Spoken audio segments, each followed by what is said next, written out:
નમસ્કાર વિદ્યાર્થી મિત્રો, હું BSc sir bright school Modasa ફરી એકવાર આપનું સ્વાગત કરું છું. વિદ્યાર્થી મિત્રો, આપણે આજના લેક્ચરની અંદર આદર્શ વાયુ એટલે કે આઈડિયલ ગેસને સમજવાનો પ્રયત્ન કરવાના છીએ. અને આઈડિયલ ગેસ દ્વારા PV = nRT જે સૂત્ર અગત્યનું છે, પરીક્ષામાં 2 માર્ક્સનું ક્વેશ્ચન પૂછાઈ શકે, એ સૂત્ર ડેરિવેશન કરવાના છે એટલે કે ડિરાઈવ કરવાના છે. ત્યારબાદ એ સૂત્રનો ઉપયોગ કરીને PV = nRT સૂત્રનો ઉપયોગ કરીને આપણે કેટલાક એક્ઝામ્પલ ગણવાના છે અને એ એક્ઝામ્પલની આધારે આપણે કેટલીક માહિતી મેળવવાના છે. એ ઉપરાંત એ સમીકરણની અંદર આવતો વાયુ અચળાંક R ની સમજૂતી પણ મેળવવાના છે, જે આવતા લેક્ચરમાં એને સંપૂર્ણ રીતે ડિસ્ક્રાઇબ કરી અને દરેક એકમની વાત કરીશ. આજના લેક્ચરમાં માત્ર આપણે વાયુ અવસ્થા સમીકરણ એટલે કે PV = nRT સમીકરણ તારવાના છે અને એના એક્ઝામ્પલ જોવાના છે. તો આપણે સ્ટાર્ટ કરીએ ક્વેશ્ચન. એ પહેલા 2 શબ્દ સમજવા જરૂરી છે. શબ્દ કઈક આવે છે. એક શબ્દ છે આદર્શ વાયુ, આદર્શ વાયુ, અને બીજો શબ્દ છે વાસ્તવિક વાયુ, વાસ્તવિક વાયુ. તો મિત્રો આપણે 2 શબ્દનો અર્થ મેળવીશું. પહેલા આદર્શ વાયુઓ અને વાસ્તવિક વાયુઓ. બરાબર છે. ચાલો, તો આદર્શ વાયુઓ કોને કહેવાય? તો મારે કોઈને આદર્શ વિદ્યાર્થી કહેવો હોય, મારે કોઈને આદર્શ વિદ્યાર્થી કહેવો હોય તો હું ક્યારે કહી શકીશ? તો એમ ત્યારે કહી શકીશ કે સ્કૂલના નિયમો, વર્ગખંડના નિયમો, અભ્યાસમાં સારું ધ્યાન આપે, સારી મહેનત કરે, સારું વાંચન કરે, એનો વર્ગ વ્યવહાર સારો હોય, બીજા વિદ્યાર્થીઓ સાથે વર્તન સારું હોય, તો આ બધા નિયમોનું પાલન કરે એને શું કહીશ? આદર્શ વિદ્યાર્થી કહીશ. એટલે આદર્શ વિદ્યાર્થીની આપણે ઓળખ આ રીતે કરીએ છીએ. એવી જ રીતે આદર્શ વાયુઓ કોને કહીશું? તો આદર્શ વાયુઓ એને કહીશું કે જે વાયુઓના નિયમનું પાલન કરે, જે વાયુના નિયમનું પાલન કરે એને શું કહીશું આપણે? આદર્શ વાયુઓ કહીશું. તો આદર્શ વાયુ એટલે શું કહીશું આપણે? તો વાયુના નિયમો કયા કયા? તો ચાર્લ્સનો નિયમ, ચાર્લ્સનો નિયમ, ત્યારબાદ બોયલનો નિયમ, બોયલનો નિયમ, ત્યારબાદ ગેલ્યુશેકનો નિયમ, ગેલ્યુશેકનો નિયમ. આ 3 નિયમનું પાલન કરે એને આપણે કહીશું આદર્શ વાયુઓ કહીશું. શું કહીશું આપણે એને? આદર્શ વાયુઓ કહીશું. હવે જે આદર્શ વાયુઓ જે છે એટલે જે વાયુઓ આ 3 નિયમોનું પાલન કરતા હોય એને આપણે આદર્શ વાયુઓ કહીશું. તો એક વાસ્તવિક પરિસ્થિતિમાં એવું કહી શકું, વાસ્તવિક પરિસ્થિતિમાં અથવા તો એમ કહું કે એવું માનવામાં આવે છે કે, એવું માનવામાં આવે છે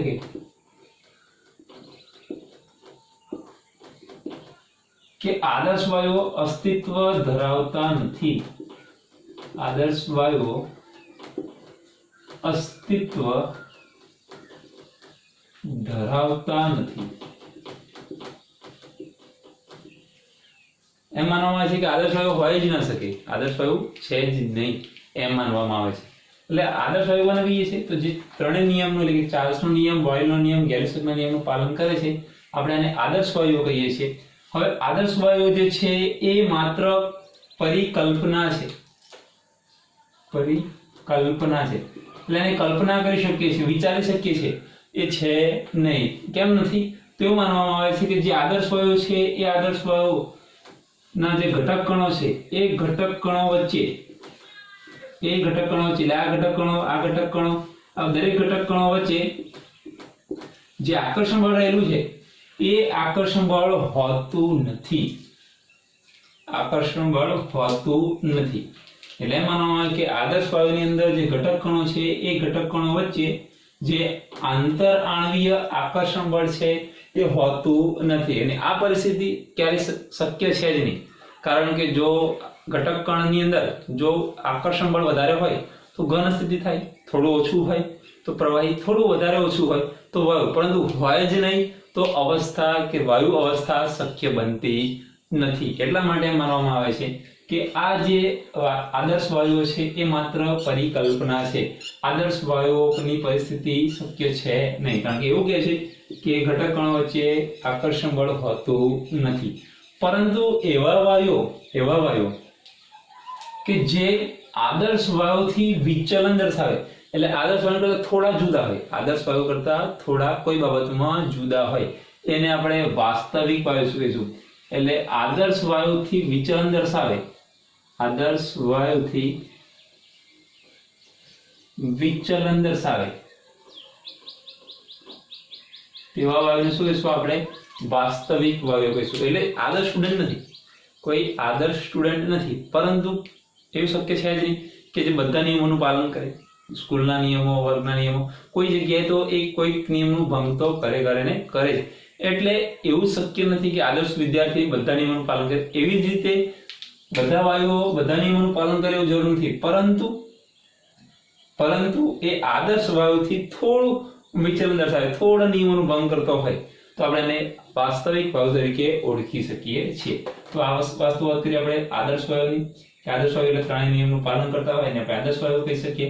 આદર્શ વાયુ માત્ર પરિકલ્પના છે. એવું માનવામાં આવે છે કે આદર્શ વાયુ અસ્તિત્વ ધરાવતા નથી. કેમ? કારણ કે એવું કહે છે કે બંને વચ્ચે શું હોવું જોઈએ?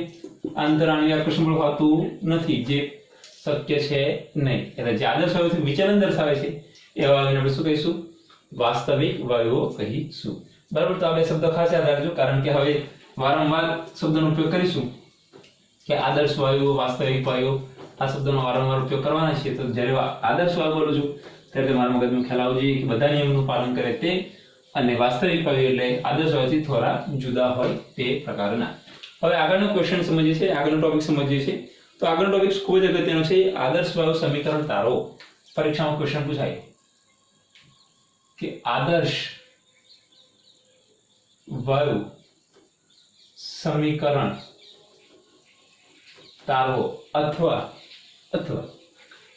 અવસ્થા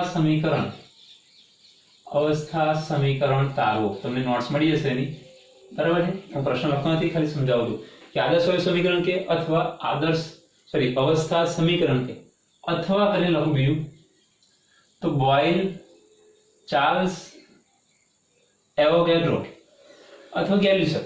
બોયલ, ચાર્લ્સ અને એવોગેડ્રો નિયમનો ઉપયોગ કરી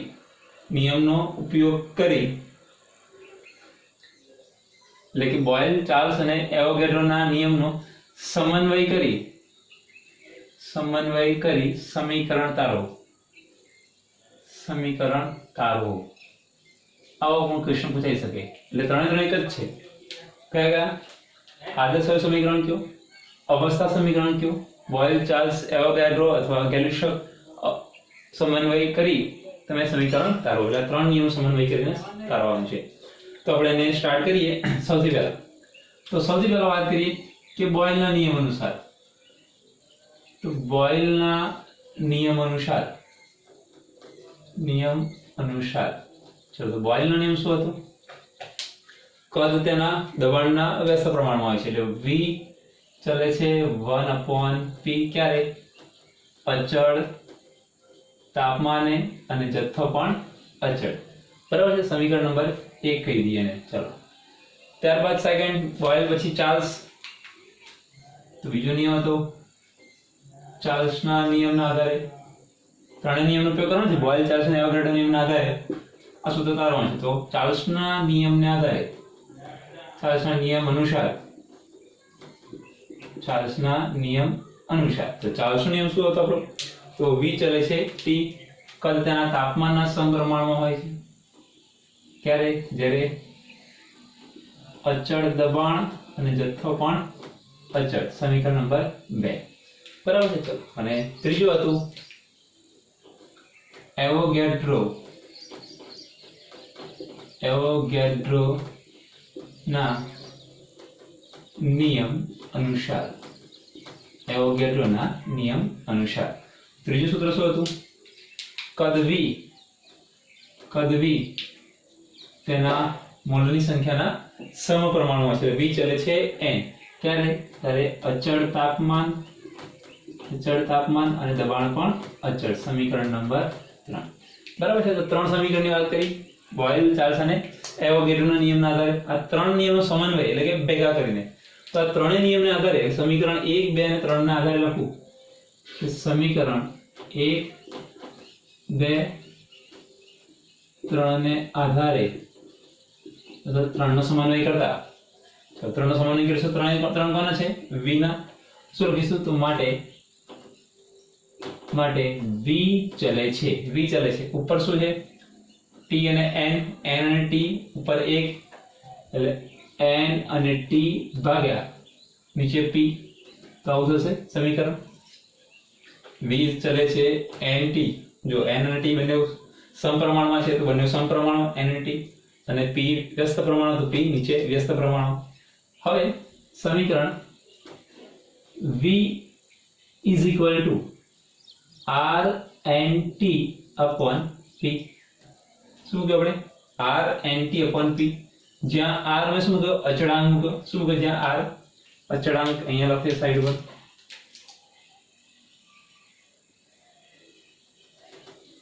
એટલે સમીકરણ કે કેવું થયું? માટે v બરાબર r nt upon p. સમીકરણ આવું થશે. જ્યાં r શું છે? તો જ્યાં r વાયુ અચળાંક છે. આ શું છે? વાયુ અચળાંક. અને દરેક વાયુ માટે સમજો, દરેક વાયુ માટે, દરેક પ્રકારના વાયુ માટે r નું મૂલ્ય એક સમાન જ હોય, એક સમાન હોય. એટલે કોઈ પણ વાયુ લેશો તમે એની અંદર r નું મૂલ્ય સમાન હશે, પરંતુ એના એકમો પ્રમાણે એનું મૂલ્ય બદલાશે. એના જે એકમો હશે એ પ્રમાણે એનું મૂલ્ય બદલાશે. એટલે અચળાંક તો એક જ છે, r નું મૂલ્ય એક જ રહેશે, પરંતુ એના અચળાંક મુજબ મૂલ્ય અલગ અલગ લખાશે.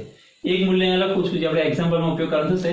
આવતા લેક્ચરની અંદર બધા r ના મૂલ્યો કઈ રીતે આવશે હું તમને એનું શોર્ટકટ થી બતાવી દઈશ. 0.083 12 litre mole inverse kelvin inverse. આ એકમ અત્યારે યાદ રાખવાનું છે, એક્ઝામ્પલ ગણવા માટે એનો ઉપયોગ કરવાના છે. તો r ને એકમ કયો? 0.083 12 litre mole inverse kelvin inverse. બરાબર છે. ત્યાર પછી આ સમીકરણની અંદર આ સમીકરણના v n t p જે છે એ બધા દરેક પદો વાયુની અવસ્થા નક્કી કરે છે. વાયુની અવસ્થા નક્કી કરે છે. આથી આ સમીકરણને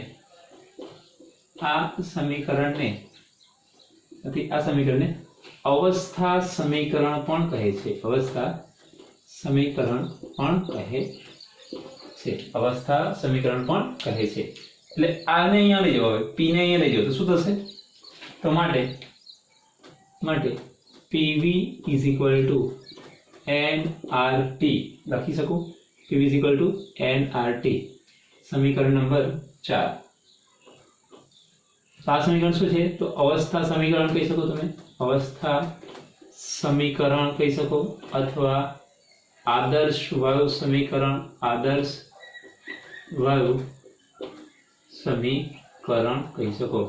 અને આદર્શ વાયુ સમીકરણ અથવા અવસ્થા સમીકરણ પૂછવામાં આવે તો મારે અહીંયા સુધી ડેરિવેશન કરવું પડે, અથવા BCA નો સમન્વય કરી સમીકરણ તારો તો PV = nRT સૂત્ર તારવાનું થશે. જ્યાં P દબાણ, V કદ, n મોલ, R વાયુ અચળાંક જેનું મૂલ્ય અત્યારે આટલું રાખવાના છે, અને T ટેમ્પરેચર. તો વાત કરી આદર્શ વાયુ સમીકરણ કે આદર્શ વાયુ સમીકરણ અને અવસ્થા સમીકરણ અને BCA નો ઉપયોગ કરી સમીકરણ તારવણી કરીએ છીએ. તો એની અંદર પહેલા બોયલના નિયમના આધારે કે કદ તેના દબાણના વ્યસ્ત પ્રમાણમાં હોય છે, સમીકરણ 1. ત્યારબાદ ચાર્લ્સના નિયમના આધારે કહીએ તો કદ V તેના તાપમાનના સમપ્રમાણમાં હોય છે, સમીકરણ નંબર 2. કદ V તેના મોલની સંખ્યાના સમપ્રમાણમાં હોય છે, સમીકરણ નંબર 3. સમીકરણ 1, 2 અને 3 નો ઉપયોગ કરી સામાન્ય સમીકરણ લખી શકીએ તો V ચલે છે T અને N એટલે કે NT upon P લખી શકીએ. આ બંને સમપ્રમાણમાં છે જ્યારે વ્યસ્ત પ્રમાણમાં છે. માટે V બરાબર RNT upon P. P ને લઈ જાઓ તો PV = nRT થાય. જેની અંદર R શું છે? વાયુ અચળાંક, કે દરેક વાયુ માટે R નું મૂલ્ય સમાન હોય, પરંતુ એના એકમો મુજબ એનું મૂલ્ય બદલાતું હોય છે. આ વસ્તુ યાદ રાખજો વારંવાર. એના 5 થી 7 મૂલ્યો છે. ત્યાર પછી આગનું મૂલ્ય ત્યારે લખીશું કે 0.083 bar litre mole inverse kelvin inverse. ત્યારબાદ જે સમીકરણ બાકીના પદ રહે છે એ બધા પદ એ વાયુની અવસ્થા નક્કી કરે છે. તો એ અવસ્થા નક્કી કરતા હોવાથી આ સમીકરણને આપણે અવસ્થા સમીકરણ પણ તરીકે ઓળખીશું. તો અવસ્થા સમીકરણ કયું બને છે? તો PV nRT સમીકરણ નંબર 4 જે અવસ્થા સમીકરણ છે ને આદર્શ વાયુ સમીકરણ છે. તો આપણે આ વાત કરીએ અત્યારે PV nRT. એક્ઝામ્પલ ગણવા માટે આ સૂત્ર ખૂબ જ અગત્યનું છે. તો અત્યારે આપણે એના એક્ઝામ્પલ જોવાના છીએ.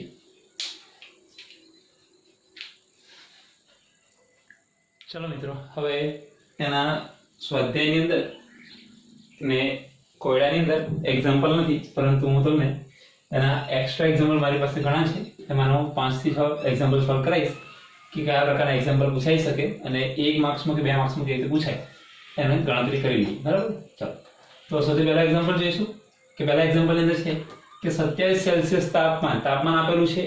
2 લીટર કદના પાત્રમાં, એટલે કદ પણ આપેલું છે, પાત્રમાં 5 મોલ Cl2 વાયુ ભરવાથી, એટલે Cl2 વાયુ 5 મોલ ભરેલો છે એટલે એના મોલ પણ આપેલા છે. પાત્રમાંના Cl2 વાયુનું દબાણ શોધો. તો પહેલા કઈ કઈ વસ્તુ આપેલી છે એ જોઈ લઈએ. તો પહેલા તાપમાન આપેલું છે T, પછી 27 સેલ્સિયસ આપેલું છે પ્લસ 273 કેલ્વિન કરી દઈએ તો આપણને મળી જશે 300 કેલ્વિન, કારણ કે દાખલો ગણવાનો હંમેશા ઉપયોગ શામાં કરવાનો છે? કેલ્વિનમાં. ચલો, ત્યાર પછી કદ આપેલું છે, કદ V 2 લીટર આપેલું છે.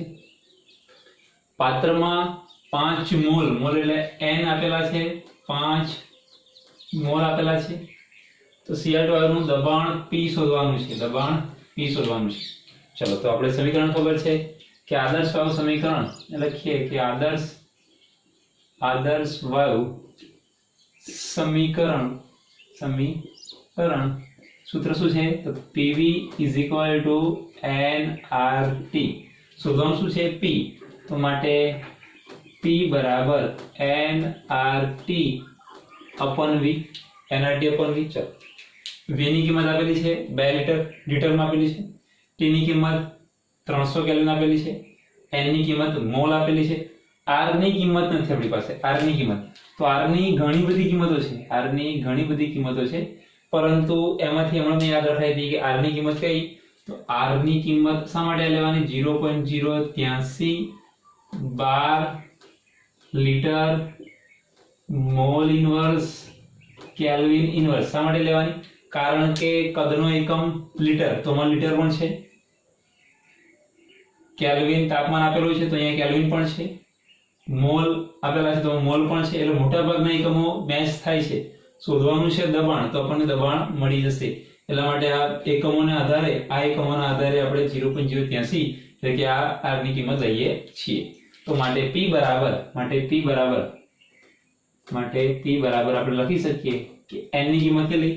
તો 5 મોલ, તો લખીએ 5 મોલ ગુણ્યા R, તો 0.083 bar litre mole inverse kelvin inverse ગુણ્યા તાપમાન 300 કેલ્વિન, તો લખી દઈએ 300 કેલ્વિન ભાગ્યા V કેટલા? 2 લીટર, તો મૂકી દઈએ 2 લીટર, સાદુરૂપ આપી દઈએ. ચલો, તો મોલ અને મોલ ઇન્વર્સ કેન્સલ, લીટર અને નીચે લીટર કેન્સલ, કેલ્વિન ઇન્વર્સ અને કેલ્વિન કેન્સલ. તો રહ્યો એકમ 12, તો દબાણનો એકમ શામાં આવશે? 12 માં હોઈ શકે. હા, તો દબાણનો એકમ 12 માં હોઈ શકે છે.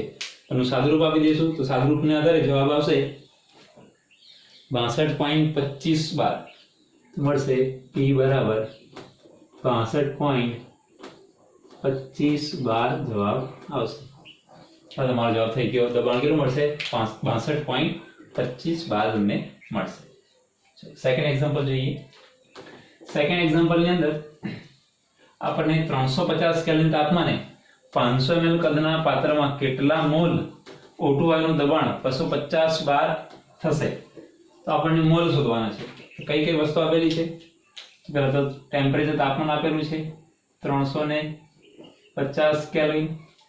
ત્યારબાદ કદ આપેલું છે V 500 ml, પરંતુ આપણે સામે લેવાનું થશે લીટરમાં, 0.5 લીટર થઈ જશે, અડધો લીટર.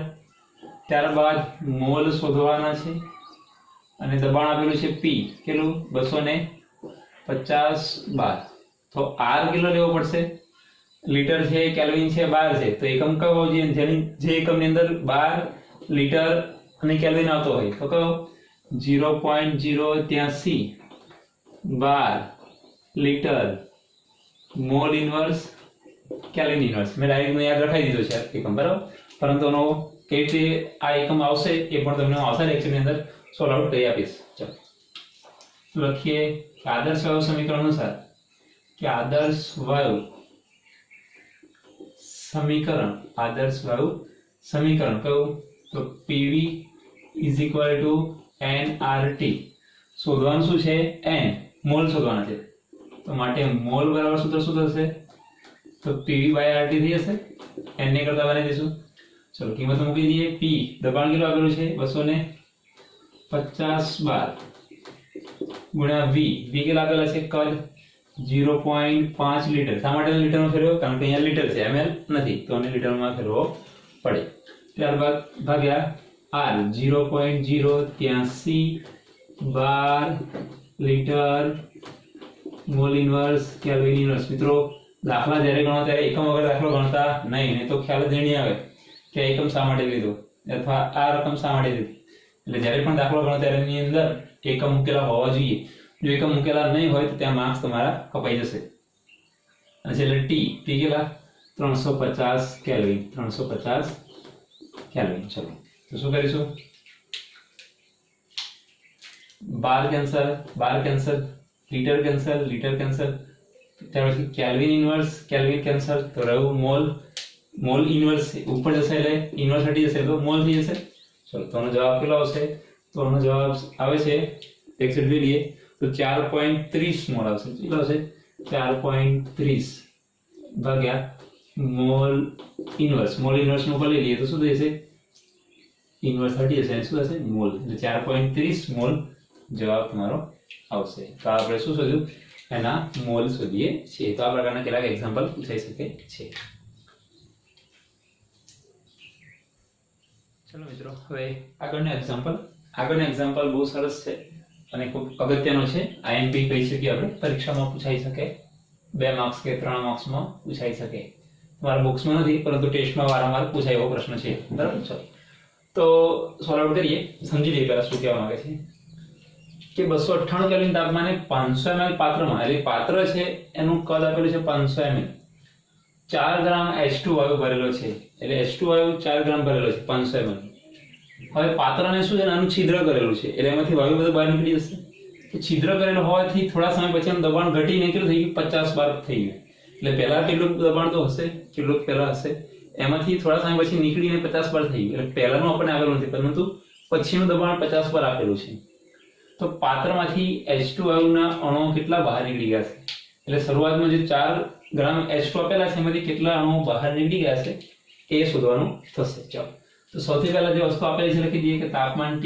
આપેલું છે 298 કેલ્વિન કદ આપેલું છે V 500 ml એટલે 0.5 લીટર થાય ત્યારબાદ દળ આપેલું છે દળને લખવા નથી આપણે દળનો ઉપયોગ કરવાનો થશે બરાબર પછી દબાણ આપેલું છે P આપેલું છે પણ કેટલું આપ્યું છે પછીનું આપ્યું છે એટલે P બાદનું આપેલું છે કેટલું આપ્યું છે 50 બાર આપેલું છે બરાબર છે તો કેટલા અણુઓની સંખ્યા શોધવાની છે ચાલો તો સ્ટાર્ટ કરીએ એક્ઝામ્પલ રેફર કરીએ એટલે તમને ઈઝીથી ખ્યાલ આવશે તો મારે અણુઓની સંખ્યા શોધવી તો સૂત્ર મને ખબર છે કે મોલ બરાબર અણુની સંખ્યા ભાગ્યા Na થાય આપણને ખબર છે Na એવોગેડ્રો અંક આવું સૂત્ર પહેલા ચેપ્ટર 1 માં શીખી ગયા છીએ તો આના આધારે મારે અણુની સંખ્યા શોધવી હોય તો શું n ગુણ્યા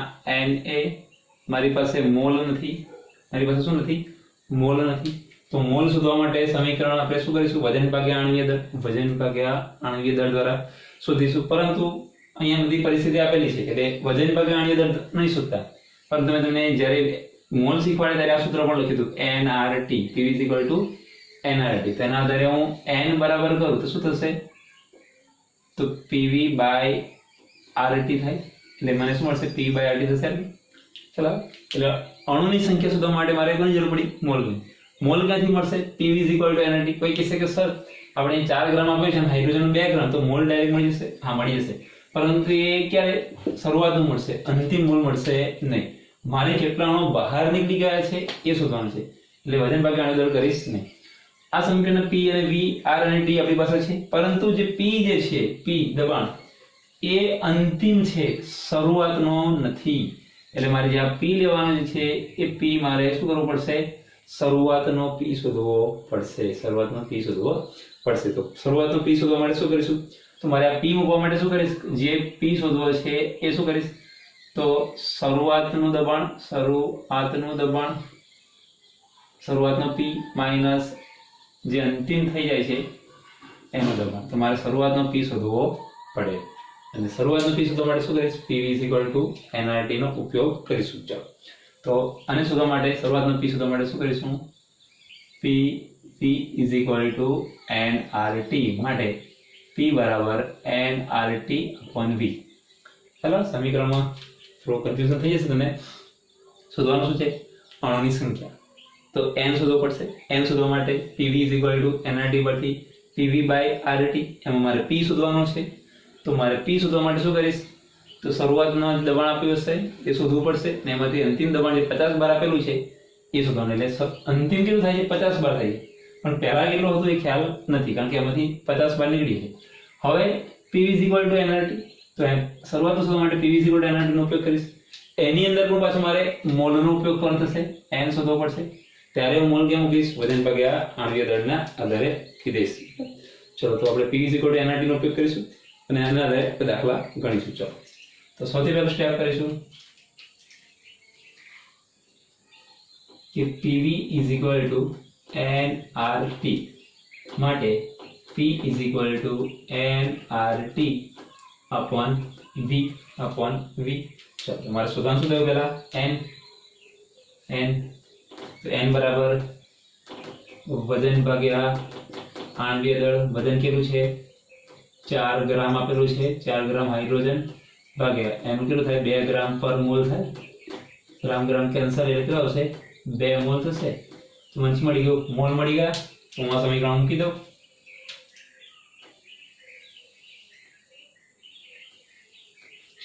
હું શું કરીશ? તો માટે P = 2 મોલ ગુણ્યા R. R કેટલા? 0.083. તો R 0.083 mole, sorry 83 bar litre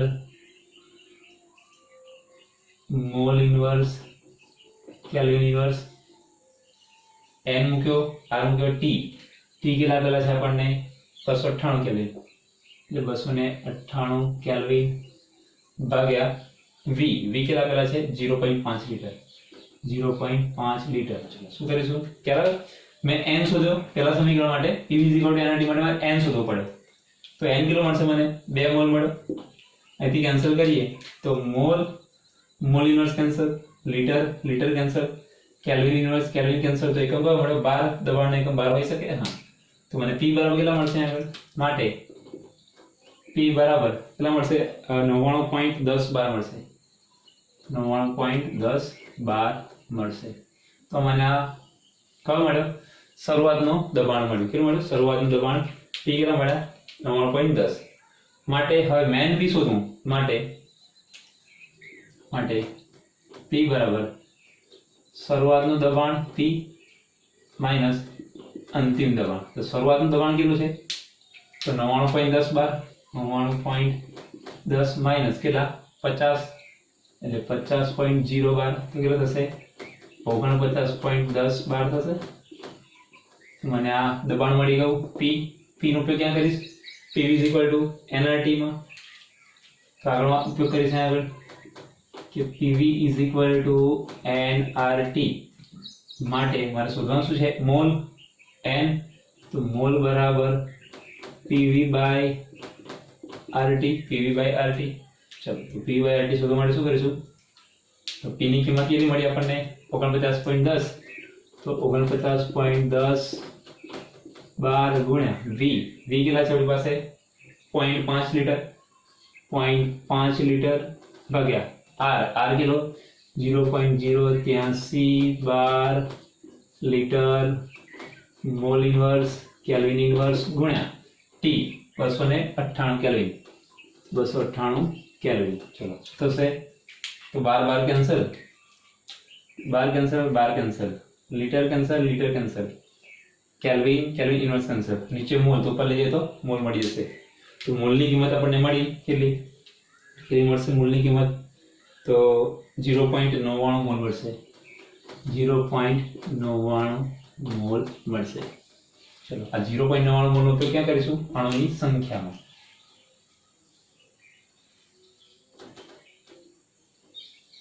લખીએ કે અણુની સંખ્યા બરાબર n ગુણ્યા Na.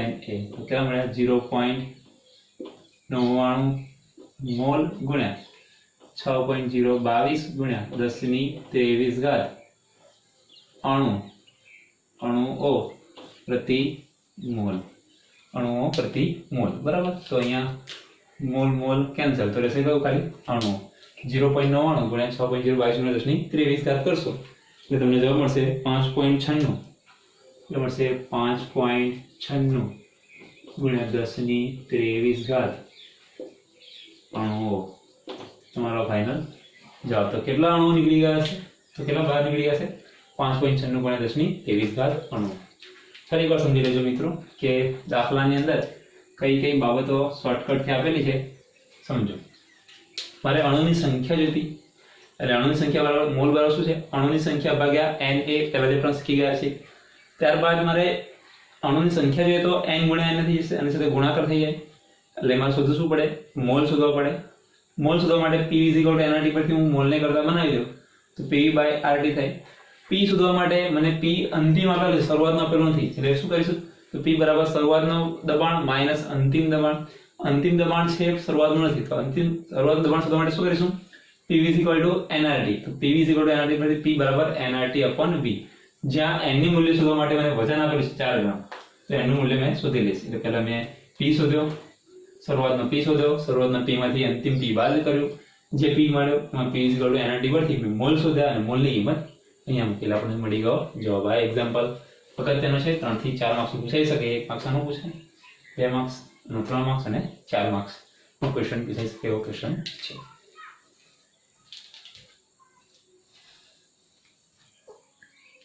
ચલો મિત્રો, હવે એક્ઝામ્પલ નંબર 4 અને 5 જોઈ લઈએ. તો એક્ઝામ્પલ નંબર 4 કે 400 ml કદના પાત્રમાં હું 400 ml કદનું પાત્ર લઉં છું, એમાં કેટલા અણુઓ ઉમેરું છું? કેટલા અણુઓ? 2 × 10⁶ જેટલા અણુઓ હું N2 અણુઓ ઉમેરી દઉં છું. તાપમાન આપેલું છે 400 કેલ્વિન તાપમાને એનું દબાણ કેટલું થશે? એટલે મારી પાસે 400 ml નું જે કદ ધરાવતું પાત્ર છે એની અંદર હું કેટલાક અણુઓ ઉમેરી દઉં છું, તો દબાણ કેટલું થશે એ શોધવાનું છે. ચલો, તો શરૂઆતની અંદર પહેલા કદ આપેલું છે, કદ V કેટલું આપેલું છે? 400 ml. ml ને સમગ્ર કન્વર્ટ કરી દેવાનું લીટરમાં, 0.4 લીટર થઈ જશે. અણુની સંખ્યા આપેલી છે, લખી દઈએ. અણુની સંખ્યા બરાબર 2 × 10⁶ અણુ આપેલા છે. તાપમાન T આપેલું છે, કેટલું? 400 કેલ્વિન તાપમાન આપેલું છે. શોધવાનું છે દબાણ. ચલો, તો અહીંયા લીટર છે, અહીંયા કેલ્વિન છે, દબાણ શોધવાનું છે 12. તો આપણને ખ્યાલ આવી ગયો કે R નું મૂલ્ય કેટલું છે? 0.083 12 litre mole inverse kelvin inverse. મિત્રો ખાસ યાદ રાખજો. ચલો, તો સમીકરણના આધારે શોધીએ. બરાબર. તો અહીંયા કિંમત મૂકી દઈએ. ચલો, તો આદર્શ વાયુ સમીકરણ શું છે? તો આદર્શ વાયુ સમીકરણ શું સૂત્ર છે? PV = nRT. શોધવાનું શું છે? દબાણ. તો દબાણને કરતા બનાવી દઈએ તો શું થશે? તો દબાણ બરાબર nRT/V. ચલો, V ની કિંમત છે આપેલી છે, V ની કિંમત 0.4 લીટર, T ની કિંમત 400 કેલ્વિન, R ની કિંમત છે.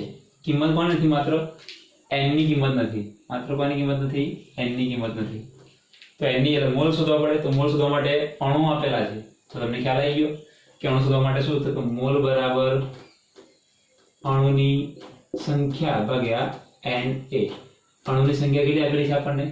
તો 2 ગુણ્યા 10 ની 6 ઘાત ભાગ્યા Na એટલે 6.022 ગુણ્યા 10 ની 23 ઘાત, બરાબર છે? 23 ઘાત ઉપર લઈ જશે તો 2 ભાગ્યા તમે કરશો 2 ભાગ્યા 6.022 તો તમને જવાબ એપ્રોક્સિમેટલી મળશે 0.332 ગુણ્યા 10 ની 23 ઘાત ઉપર જશે એટલે માઈનસ 23 માંથી 6 બાદ કરશો એટલે માઈનસ 17 મળશે તમને। ત્રણોની સંખ્યા તમને મળી ગઈ 0.32। અહીંયા મૂકી દઈએ તો એની કિંમત મળી 0.332 ગુણ્યા 10 ની માઈનસ 17 ઘાત મોલ છે। આ કિંમત મોલ સુધી એટલે એકમ કયો હશે? મોલ લખીએ મોલ ગુણ્યા આર ની કિંમત 0.083 12 litre mall inverse kelvin inverse ગુણ્યા તાપમાન ટી કેટલું આપણે છે 400 કેલ્વિન તો 400 કેલ્વિન ભાગ્યા વી કેટલું આપણે છે 0.4 લીટર મૂકી દઈએ 0.4 લીટર। ખાલી મેં શું કર્યું n ની કિંમત આ સમીકરણના આધારે મૂકી। આપણે ચેપ્ટર 1 માં શીખી ગયા છે સૂત્ર તો અહીંયા કેન્સલ આઉટ કરી દઈએ તો litre cancel mall cancel mall inverse cancel kelvin inverse બંને કેન્સલ તો એકમ કયો વધ્યો 12 તો દબાણ એકમ 12 આવશે તો જવાબ દબાણ એકમ 12 માં આવશે તો એનો જવાબ આવશે 27.61 ગુણ્યા 10 ની માઈનસ 17 ઘાત 12 જવાબ આવશે। વૈજ્ઞાનિક સંકેત બદલે ફેરવી દઈએ તો 2.700 ગુણ્યા 10 ની માઈનસ કિંમત ઘટી તો ઘાત વધે 10 ની માઈનસ 16 ઘાત 12 જવાબ થશે। તો તમારું દબાણ ફાઇનલ થઈ ગયું છે। ચાલો આ પ્રકારે તમારે શોધવાનું થશે કઈ કિંમત ક્યાંથી લાવવાની છે એ તમને ખ્યાલ આવડવું જોઈએ તો તમે કોઈ પણ પ્રકારનો દાખલો ઇઝીથી સોલ્વ આઉટ કરી શકશો। ચલો તો છેલ્લો દાખલો જોઈએ આજના લેક્ચરનો।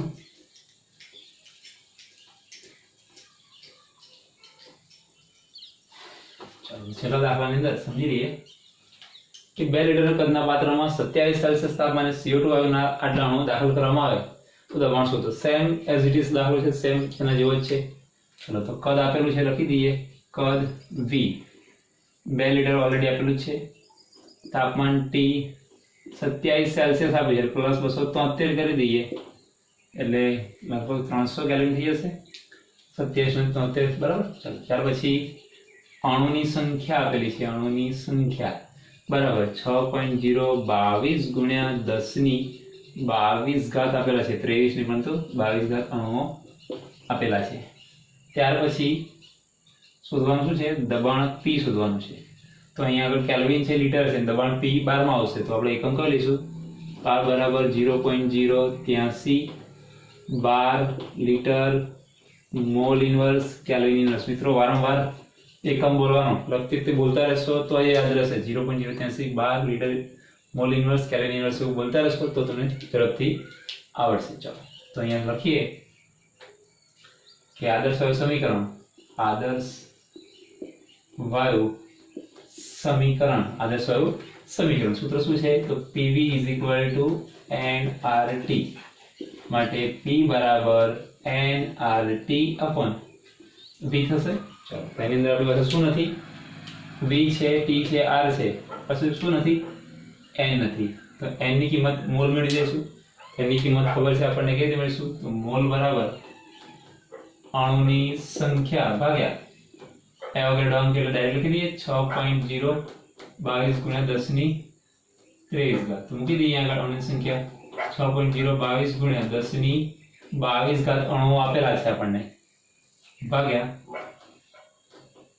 6.022 ગુણ્યા 10 ની 23 ઘાત બંને કેન્સલ એટલે 1 ગુણ્યા ઉપર જશે એટલે -1 થશે 10 ની -1 કહેવાય 10 ની -1 ને હું હટાવું છેદમાં લખું તો 10 લખાય 10 લખો એટલે 0.1 કહેવાય તો આપણને શું મળે 0.1 મોલ મળ્યા શું મળ્યા 0.1 મોલ તો અહીંયા p ના સૂત્રમાં મૂકી દઈએ શું કરીશું તો માટે p બરાબર n કેટલા 0.1 મોલ ગુણ્યા r તો 0.083 12 litre mall inverse kelvin inverse ભાગ્યા સોરી ગુણ્યા ટી કેટલા આપેલા છે આપણને 300 કેલ્વિન ભાગ્યા વી, તો વી કેટલા થશે, તો વી આપેલા છે આપણને 2 લીટર, 2 લીટર મૂકી દઈએ, એનો સાદો રૂપ આપી દઈએ તો mall cancel, mall inverse cancel, kelvin inverse, kelvin cancel, litre cancel, litre cancel, તો કેમ મળશે 12 માં મળશે, તો જવાબ તમને મળશે એપ્રોક્સિમેટલી 1.24 બાર,